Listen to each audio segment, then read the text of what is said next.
Hello, my name is Paul Anthony. And I'm CP. And today we're going to be looking at these two fragrances that are arguably the same fragrance on the appearance, but at different concentration levels.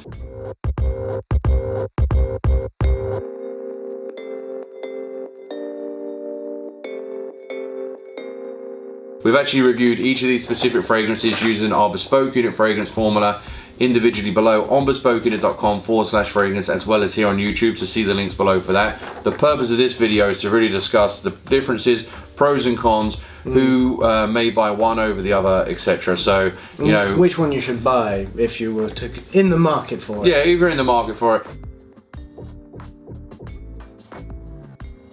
I think the main differences between the two fragrances with respect to composition is this one's a little more zesty, a little more kind of that traditional kind of orange zesty note, as I say, on the top. Arguably a little less refined, but both of us agree that it's got similar, if not superior, performance with respect to sillage, projection, and especially longevity, which is kind of mind-blowing. We've seen this in an EDT versus a Parfum, you know?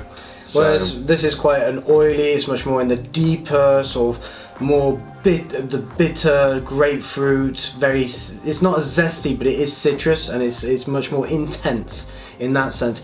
But it doesn't go all the way through, and we go very quickly into sort of incense, sandalwood, you know, things like that as well. So there is a large difference. Surprisingly diverse difference. I mean, we're looking at what, probably 10 to 15% concentration, and then in this one we're looking at 30 to 40% concentration. Like that. So, I mean, obviously you can see how I've loved this fragrance. This is actually my second little bottle. If you're interested in the batch number of this EDT, this is 4LBAE. And the parfum is DDAAP. Just for anyone who would be interested in that. This is my second bottle of this. I love to travel with this, especially back to England. I'm going to be heading back there in about 6 weeks for Christmas and New Year's to see the family, and this will definitely be going on the road, and I'll probably have to buy a new one by the end of the trip.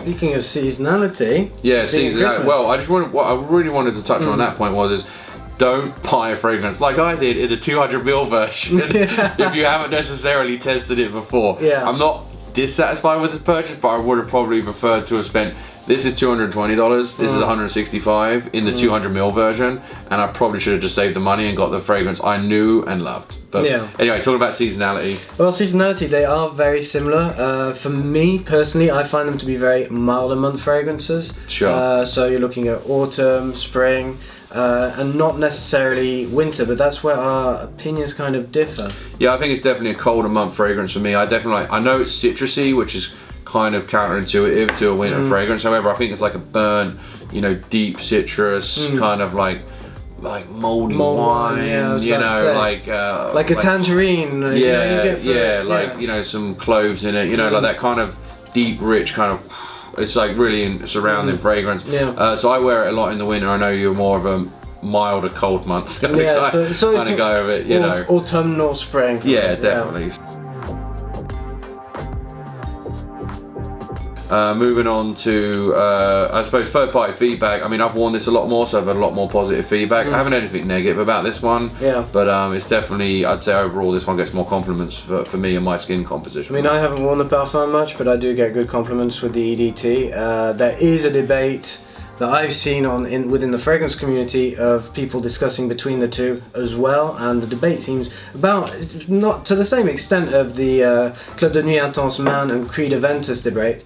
Here people are saying that this is going to be much more fresher, more alive, much more zesty, and generally more enjoyable. Meanwhile, there's other people that are claiming this is going to be much more mature, more refined, rounded, and a much more intense experience. So there are two distinctive camps. We're going on to like the impressions of the fragrance. Like, I think both of us really like this fragrance. I'd say it's a great fragrance for someone in their late 20s and 30s, which both of you and I are. I'd say this fragrance is a perfect fit for someone in that age range, someone a little bit more casual, someone who wants a little bit more of an approachable fragrance, someone that's going to get a few more compliments. As where this fragrance, the Parfum version, is something maybe a little bit of an older gentleman, maybe once they're in their 40s, 50s, and beyond, and also someone who's younger is maybe a little more sophisticated in a very business professional role. Maybe they can't stand out as much, but they want the sophistication, and it's like a tuxedo kind of in a bottle, you know, which is you know. When these first came out, I was about 19 when the Eau de Toilette came out, the Parfum came out, and I smelled them both, and I said to myself, this is the fragrance I want when I'm older. This is the fragrance I want when I'm adult, even though I was technically an adult at the time. And I own the EDT now, and I absolutely love it. But when I smell the Parfum, I still say to myself, I'm not ready yet.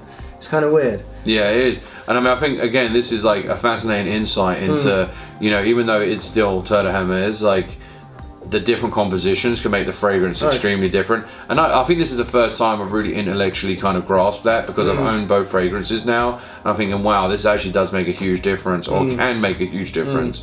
Just because it's a different concentration level, it completely changes, you know, the complexity and the experience of the fragrance.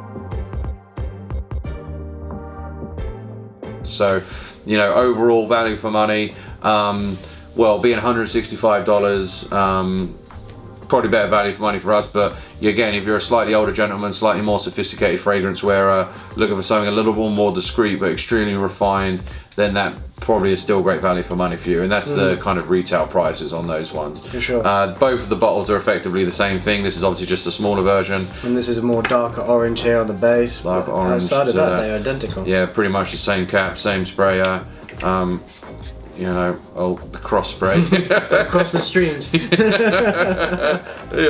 Anyway, packaging's pretty much the same. So again, you're going to see that in both of the specific reviews in the links below. Hopefully that video has really helped you, one, not only appreciate the differences between these fragrances, but two, not make the error that I made and buy a fragrance blind based off the fact that you like a different concentration level. Precisely. So again, both great fragrances. Try them out, see if it suits your personality, your lifestyle, your age range, you know, and give them out a try, because they are both fantastic fragrances. We, at the point in our lives, for Charles-Philippe and I, swing towards the EDT version. Yeah, we do. I do find it, I'm much more comfortable wearing it, but I also find that the experience and general performance is much better.